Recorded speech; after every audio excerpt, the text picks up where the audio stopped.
Mpendwa mtazamaji wa PDK Generation, karibu tena kwenye channel yako hii ambayo imejikita kwenye makala zinazohusu afya. Na kwa siku ya leo kama ambavyo tulisema katika makala yetu iliyopita, ni kwamba tunaenda kuangalia aina ya cream ambayo inatumika mara moja tu kwa siku na inatumika wakati wa jioni ama usiku na sio asubuhi wala mchana. Mtazamaji wa PDK Generation, cream hiyo sio nyingine, ni hii hapa au ni hizi hapa, kwa sababu kuna moja ambayo ina hiyo dawa ambayo inapaswa kutumika mara moja tu kwa siku jioni, na hii nyingine ina mchanganyiko wa hiyo dawa pamoja na dawa nyingine ambayo ni antibiotiki. Sasa kwa wewe ambaye bado hujasubscribe kwenye channel hii ya PDK Generation ambayo imejikita kwenye makala zinazohusu afya peke yake, kwa maana yani health promotion channel ama health education channel, tafadhali fanya hivyo kwa kubonyeza subscribe hapo chini, lakini pia bonyeza alama ya kengele ili uweze kuwa notified pale ambapo tunaweka makala kwenye channel yetu hii, na ni makala zinazohusu masuala mbalimbali ya afya peke yake. Tukirudi kwenye makala yetu ya leo sasa, hii dawa inaitwa adapalene ambayo hii ni cream ama ni gel, kwa sababu wote tunaita cream, lakini ile formulation yake, namna zinavyotengenezwa zinakuwa tofauti tofauti. Kuna gel, kuna cream, kuna ointment na vitu vya namna hiyo. Sasa hii hapa ni gel ambao wengi tumezoea kuita tu cream, lakini formulation yake ni gel na inatumika mara moja tu kwa siku na ni usiku wakati wa kwenda kulala, na sababu kubwa ni kwamba hii inakuwa na mwingiliano na miale ya jua, na kwa hivyo ukitumia asubuhi, alafu tunajua asubuhi ndio jua linakuwa linatoka na mchana jua linakuwepo pia, ile miali ama ultraviolet rays au ile radiation ambayo ni UV ina interaction na hii dawa, ina mwingiliano na hii dawa. Kwa hivyo inatakiwa kutumika wakati wa jioni.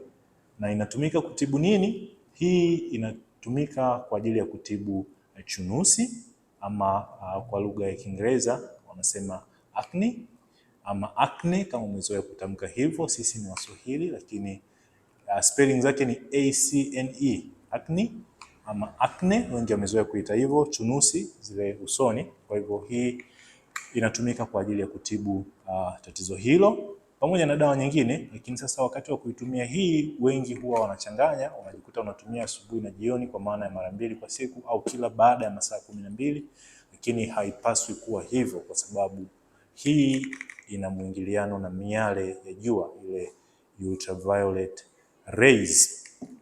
Kuna hii nyingine hapa chini na yenyewe pia masharti yake ni hayo hayo, lakini wameongeza dawa ndani inaitwa clindamycin. Kwa hiyo kuna adapalene pamoja na clindamycin.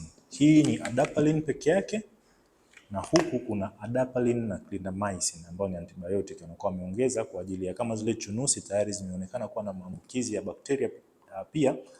Hii inakuwa inasaidia zaidi kwa sababu ina clindamycin ndani yake, lakini masharti yake ni yale yale kwa sababu tayari ndani kuna adapalene. Sasa kwa yule ambaye unajiuliza, labda kwa ambaye maybe ni lazima tu apake asubuhi au apake mchana, ikionekana kwamba kupaka jioni ni changamoto hizi dawa, basi inashauriwa kutumia sunscreen. Sunscreen ni mafuta fulani ambayo yanapunguza ukali wa ile miali ya jua, zile ultraviolet rays.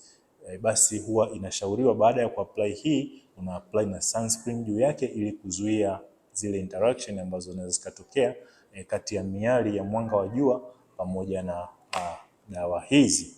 Kwa hivyo mtazamaji wa PDK Generation, nafikiri umeelewa kitu mpaka hapo, kama wewe ni mtumiaji wa hizi dawa na kama wewe ni mhudumu pia ni mtaalamu wa afya ambaye unawahudumia wagonjwa au clients kwa kuwapa hizi dawa, basi kumbuke utaratibu wa kuwapa ndio huo, na hayo maelezo ni muhimu sana hawa wanaozitumia wakayafahamu kwa ajili ya kupata matokeo mazuri ambayo ni kutibu tatizo lao la acne ama hizi chunusi za usoni.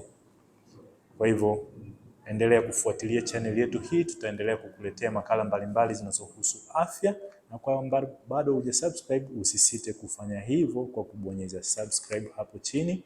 Na cha kukumbusha tu kwamba hizi creams kuanzia ile Sonadem pamoja na hizi nyingine ni prescription medicines. Hii tunayotoa hapa ni elimu.